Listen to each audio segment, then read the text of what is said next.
You can't turn on the TV without seeing folks talking about the proposed presidential debate, except, ironically, CNN. You see, they are laser focused on giving legitimacy to a trial that hasn't even identified a crime allegedly committed by President Trump. Ironic that CNN, an alleged news organization that hasn't been acquainted with news in over a decade, is one of the outlandish demands from Joe Biden and the Democrats. We would all do well to remember the art of the deal. Some advice from your liberty-loving Latino in today's preamble. Do I blame the crooks in the White House and the Democrat Party for pitching such a one-sided proposal? No, hey, you had to give it a shot, right? Demand that the persons you are dealing with take a bad deal that advantages only you.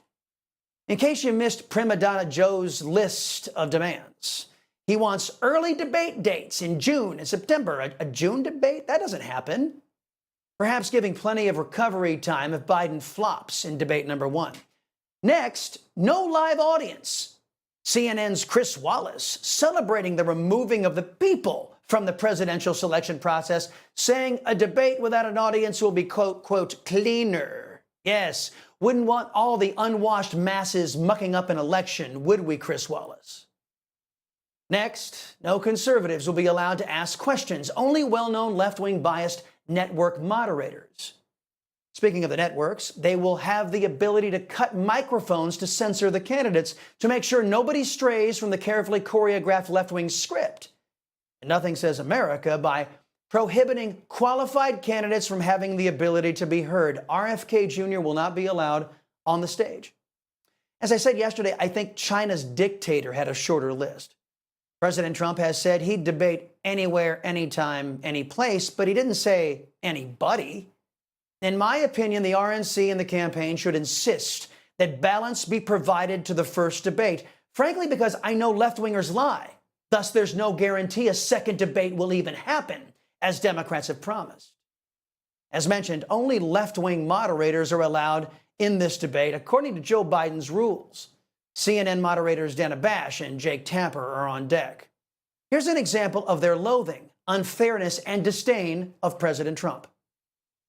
The most important question now is the culpability of the President of the United States and the fact that he went to that rally and called for and incited violence. Folks in the control room, I don't need to see any more of that. He's trying to turn this in. He's trying to turn it into a spectacle, into a campaign ad. That's enough of that. We've seen it already. He did say that any Jewish person who voted for Joe Biden should be ashamed of themselves. He had dinner with Nick Fuentes, who is an avowed anti-Semite. But yes or no, did he ask President? But yes or no, did he ask President Xi to help him win re-election? Oh, come on, Jake. Come on. Come on. That's a John. What do you mean, Bolton come on? fantasy. He did it with Russia and Ukraine. In my opinion, conservatives should be present in that first debate as moderators to ensure that Joe Biden is asked some challenging questions. Now, I know that left-wing press and the Biden campaign and the Biden regime and the Democrat Party think that Democrats deserve to impose their despicable policies on our nation and should never have to answer for it. Indeed, Democrats and some Republicans routinely avoid conservative programs to avoid confronting uncomfortable questions and topics. But in a presidential debate, this should not be allowed. Sadly, what I hear from far too many Republicans is, well, unfair debates, that's just the way it is. Hearing that set me off yesterday. Look, Chris, dude, and again, I don't accept it. I don't believe conservatives and Republicans ought to accept disadvantage. It's supposed to be a fair contest, and I do not accept left-wing bias.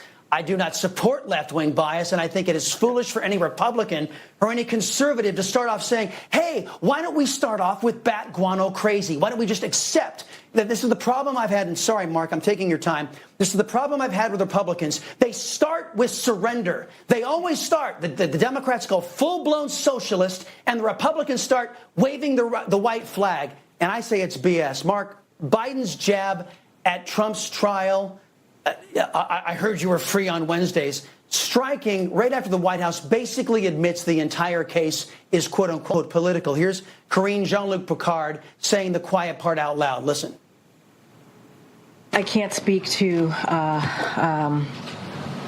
don't want to comment, obviously, as this is related to 2024 elections, and I can't speak to the speaker's schedule. That is something for him to decide on.